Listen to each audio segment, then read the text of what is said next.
ನಮಸ್ಕಾರ, ನಾನು ನಿಮ್ಮ ಮಿಸ್ಟರ್ ಪ್ರಾಫಿಟ್. ನಿನ್ನೆ ರಾತ್ರಿ ಅಮೆರಿಕದ Dow Jones market 300 points positively close ಆಗಿದೆ. ಇವತ್ತು ಬೆಳಿಗ್ಗೆ ಏಷ್ಯನ್ ಮಾರ್ಕೆಟ್ ಮಿಕ್ಸ್ಡ್ ರಿಯಾಕ್ಷನ್ ಅಂತ ತೋರಿಸಿದೆ. ಜಪಾನ್ ಮಾರ್ಕೆಟ್ 1.3% ಅಪ್ ಆಗಿದೆ. ನಿನ್ನೆ ಫಾರಿನ್ ಇನ್ಸ್ಟಿಟ್ಯೂಷನ್ 4778 ಕ್ರೋರ್ಸ್ ನ ಬೈ ಮಾಡಿದ್ರೆ, ಡೊಮೆಸ್ಟಿಕ್ ಇನ್ಸ್ಟಿಟ್ಯೂಷನ್ ಅವರು 6247 ಕ್ರೋರ್ಸ್ ನ ಬೈ ಮಾಡಿದ್ದಾರೆ. ಇಬ್ರು ಬೈ ಮಾಡಿದ್ದಾರೆ.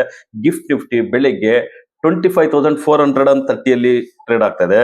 ಇನ್ನು ನಿಫ್ಟಿ ನಿನ್ನೆ 320 ಪಾಯಿಂಟ್ಸ್ ಗೇನ್ ಆಗ್ಬಿಟ್ಟು 26,200 ಅಲ್ಲಿ ಕ್ಲೋಸ್ ಆಗಿದೆ.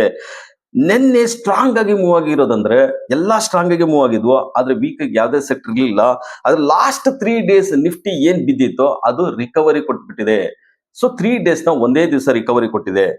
ಸೊ ಇನ್ನು ನಿಫ್ಟಿ ಇವತ್ತು ಪಾಸಿಟಿವ್ ಆಗಿ ಓಪನ್ ಆಗುತ್ತೆ. ನಿಫ್ಟಿ 26,200 ಎಬೋ ಇದ್ರೆ ಬೈಯಿಂಗ್ ಝೋನ್ ಆಗಿರುತ್ತೆ.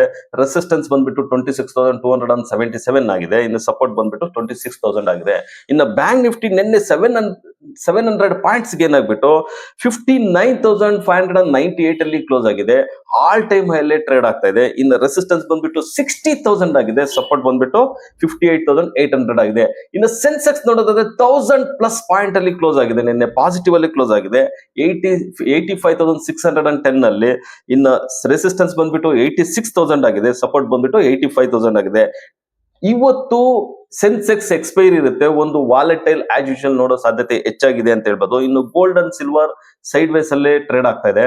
ಇನ್ನು ನಿನ್ನೆ ಮೂವ್ಮೆಂಟ್ ಹೆವಿ ಸ್ಟಾಕ್ಸ್ ಅಂದ್ರೆ ಹೆವಿ ವೇಟೇಜ್ ಸ್ಟಾಕ್ಸ್ ಮೂವ್ಮೆಂಟ್ ಇರೋದ್ರಿಂದ ಮತ್ತೆ ಗ್ಲೋಬಲಿ ಪಾಸಿಟಿವ್ ಇತ್ತು. ಅದ್ರ ಜೊತೆಗೆ ಫೆಡ್ ರೇಟ್ ಕಟ್ ಆಗೋ ಹೋಪ್ಸ್ ಇರೋದ್ರಿಂದ ನಿನ್ನೆ ಮಾರ್ಕೆಟ್ ಅಂದ್ರೆ ನಿಫ್ಟಿ ಸ್ಟ್ರಾಂಗ್ ಆಗಿ ಮೂವ್ಮೆಂಟ್ ಕೊಟ್ಟಿತ್ತು. ಎಲ್ಲಾ ಸೆಕ್ಟರ್ ಒಳ್ಳೆ ಮೂವ್ಮೆಂಟ್ ಕೊಟ್ಟಿತ್ತು. ಇನ್ನು US ಇಂದ ಯಾವುದೇ ಒಂದು ಟ್ಯಾರಿಫ್ ಅಪ್ಡೇಟ್ ಬರಲಿಲ್ಲ. ಅಡಿಷನಲ್ ಟ್ಯಾರಿಫ್ ತೆಗಿತಾರ ಇಲ್ವ ಅನ್ನೋದು ಅಪ್ಡೇಟ್ಸ್ ಇನ್ನು ಯಾವ್ದು ಬಂದಿಲ್ಲ. ಸೊ ಟ್ರೇಡ್ ನೆಗೋಸಿಯೇಷನ್ ನಡೀತಾನೆ ಇದೆ ಅಂತ ಹೇಳ್ಬೋದು. ನೀವು ಇದ್ರ ಬಗ್ಗೆ ಕಮೆಂಟ್ ಮಾಡಿ, ನಮ್ಮ ಚಾನಲ್ ಲೈಕ್ ಮಾಡಿ, ಸಬ್ಸ್ಕ್ರೈಬ್ ಮಾಡಿ.